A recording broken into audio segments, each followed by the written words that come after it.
Hi everyone, I'm Colin Anthony, General Manager of Intellidex, which has just developed a one-stop shop site for this new tax-free savings account. Coming into effect on March 1, lots of issues, lots of areas people are uncertain about. With me is Stuart Theobald, our Chairman, who's done a lot of work on this concept. Stuart, if you could just answer the first, for a lot of people might be thinking now, how a tax-free savings account and my regular retirement savings, what's the difference? Should I switch? Should I stay? How should I approach that? Yeah, it's a good question, and the answer is don't switch out of your existing pension savings. Savings for your retirement come out of pre-tax income. So every month you put aside a certain amount, up to 15% of your salary, that can go into a pension fund, and that is pre-tax. So that saves you whatever your marginal tax rate is. It could be 30 to 38%. That's the most efficient thing for you to do. And once it's in that pension fund, the returns that it earns there are tax-free until you retire, and you can draw lump sum and annuity and so on. That is clearly the most efficient way to save for your retirement.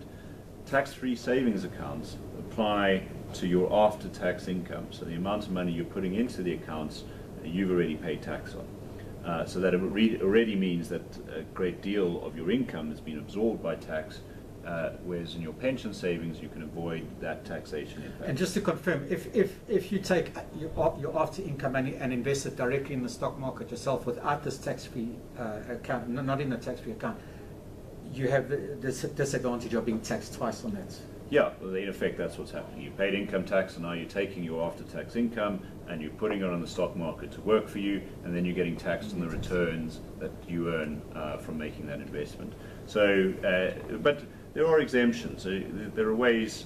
Currently, you can earn interest up to certain thresholds of 30,000 rand if you're under 55, and that's a good exemption. Going into a tax-free savings account isn't necessary to get that exemption from interest. There are also exemptions for capital gains. There's no exemption for dividends, right? So tax-free savings accounts are the only way to avoid that tax. But clearly, you're right. If you want to avoid, in effect, being double taxed, the tax-free savings account is the way to do it. And it's clear you say you shouldn't invest in this at the expense of your regular retirement savings, but to augment your retirement savings? Sure. So tax-free savings accounts are a great idea to give you financial security in all kinds of ways. You want to have that savings there for you to access in case of emergencies, unexpected things happening, and to supplement your retirement savings. So if you're saving into your pension fund at the current allowable limits, then the next most efficient way for you to save is to use the tax-free savings accounts. That would be the optimal way to save for your retirement. Maximize the tax benefits of pension savings, and once you maximize those, go to tax-free savings accounts as a kind of top-up on top of those pension savings. And of course, if you're happy with your retirement savings already, but you want a great holiday, or you want to buy a really something nice and big and shiny, this is the ideal way to save. Absolutely. So for non-pension savings, non-pension investment objectives, it could be a wedding, it could be a car, a big holiday, as you say. The tax-free savings accounts are ideal vehicles for that kind of savings. And of course, for important things like children education as well, it's also really perfect for children's education. So one of the features of these accounts is that you can open it for anybody of any age.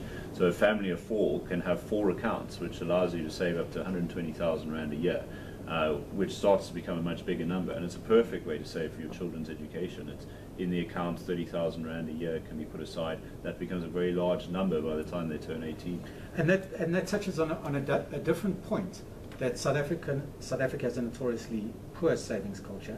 Government is really worried about that, and this account, along with a whole lot of other retirement reforms they're introducing, are all designed specifically to address that issue. What kind of impact do you think this tax-free savings account will have on South Africans' savings culture? Well, so the poor savings culture is negative in various ways. So it makes South Africans financially vulnerable. If there's some shock, if they're made redundant, or some medical emergency happens, they don't have the financial wherewithal to sustain that kind of shock, and it ends up having huge consequences for their lives, which creates social problems across the country. So that's one kind of problem that happens because of our poor savings culture. The second one is that we need savings in order to invest. So when economies grow and when people spend in an economy, there's two ways. You can either spend on consumption or you can spend on investment. Investment is a healthy kind of spending because it's done to generate future returns, whereas consumption is less healthy because you consume it and that's the end of it. Now, consumption is fine. There are many businesses that are supported by supplying things that people consume. But if we really want to drive sustainable economic growth, we need to see more investment. And if we're going to have investment, there needs to be more savings in the country, whether it's savings onto the JSE or savings in bank accounts. All of that money contributes into driving GDP growth. So for both of those reasons, it's an important social objective to get people to save more. Is it going to work? Now, there are various features about the accounts that are designed specifically to get people and motivate people to save, and to save for the long term. So the 30,000 Rand limit is a use it or lose it limit. If you don't save each year, that's gone. That opportunity to put money into a tax shielded account is lost to you forever. So there is a good incentive for you to do it now rather than what all of us usually do, which is think, oh, well, I can save tomorrow. So it'll hopefully drive people to actually make the decision to save. Second of all, if you draw money out of the accounts, now you can draw at any time with absolutely minimal penalties depending on the details of the particular account. But once you've done that withdrawal, you can't then put it back in. You're still subject to the 30,000 Rand limit. So that should encourage people to leave their money in there for the long term. And there's some other features about the accounts that can stop impulsive behavior. You know, when we have our credit cards and you suddenly think, geez, I want to do a bit of retail therapy, I'll go out and hit the shops. Now, you can't use tax-free savings accounts for that. And there's specific rules that say you cannot have a kind of payment card linked to them. And if you are going to withdraw them, there's a couple of days before the cash reaches you. So that kind of stops people from making impulsive bad decisions about these kinds of savings, and hopefully drives a much healthier form of savings culture.